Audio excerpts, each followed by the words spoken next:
Good morning દોસ્તો, જય સિયારામ, જય માતાજી, જય દ્વારકાધીશ બધાને।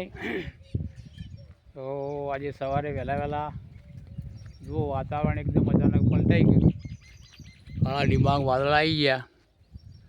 જુઓ જોઈ શકો છો મિત્રો આકાશમાં। કાલે રાત્રે લગભગ 12:30-1 વાગ્યાના ગાળામાં જોરદાર આંધી સાથે પવન આવ્યો, થોડા ઘણા પતરા ઉડાડ્યા, થોડા ઝરમર સોટા પણ પડ્યા। જોકે આપણા વિસ્તારમાં એટલું બગાડ નથી કર્યો, પણ આગળ અમારા આગળના જે વિસ્તારોમાં 25-30 કિલોમીટર 50 કિલોમીટર સેટાએ બધા કરા પડ્યા, વરસાદ પણ પડ્યો।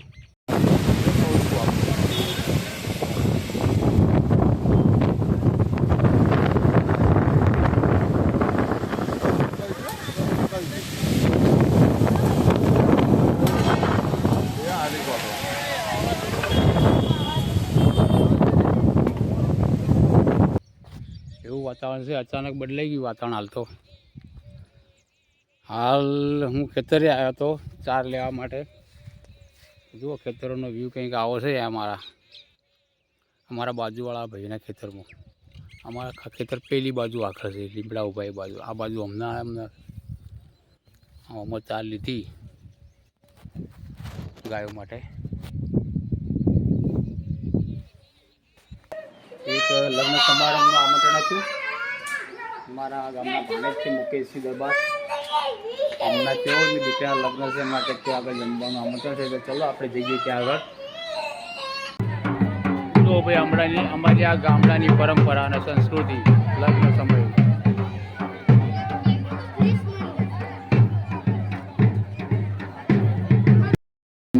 જો અમે આવી ગયા છીએ લગ્ન સ્થળની નજીક, જે પ્રોગ્રામનું આયોજન કરેલું છે એ પણ આવી ગયા છીએ। જમવાનું કઈ બાજુ રાખ્યું છે? વાડીમાં જ રાખેલું છે।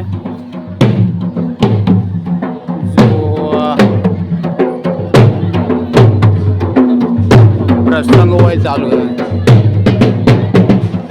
જમવાનું બીજે સ્થળે રાખેલું છે, પ્રસંગ અહીંયા ચાલુ છે। તો ચલો આપણે જમવાના સ્થળે જઈએ।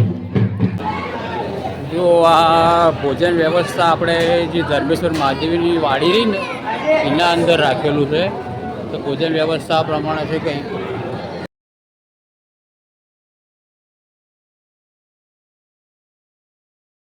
મીઠાઈ, જલેબી, ભજીયા, પાપડ, પૂરી, આ દહીંની તરી, શાક, દાળ, ભાત, રોટી પણ છે। આ બધા યુવાન મિત્રો બધા વ્યવસ્થામાં જોડાઈ ગયેલા છે, પીરસવામાં પ્રમાણે ચાલે।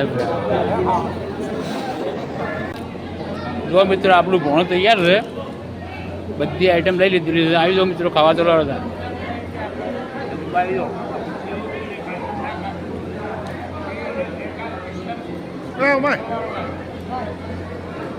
જો આ જનીલભાઈ પણ ખાઈ રહ્યા બાજુમાં, ઝેરભાઈ, જનીલભાઈ, આસોભાઈ આયા।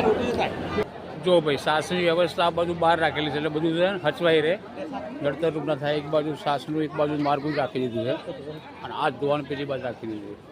ઠંડી સાસ પીવાની ઉનાળાની મજા આવે, અમે પી લીધી। અહીંયા ચાલુ જ છે, આ બધા છોકરાઓ કરી જ જાય પાવાની વ્યવસ્થા।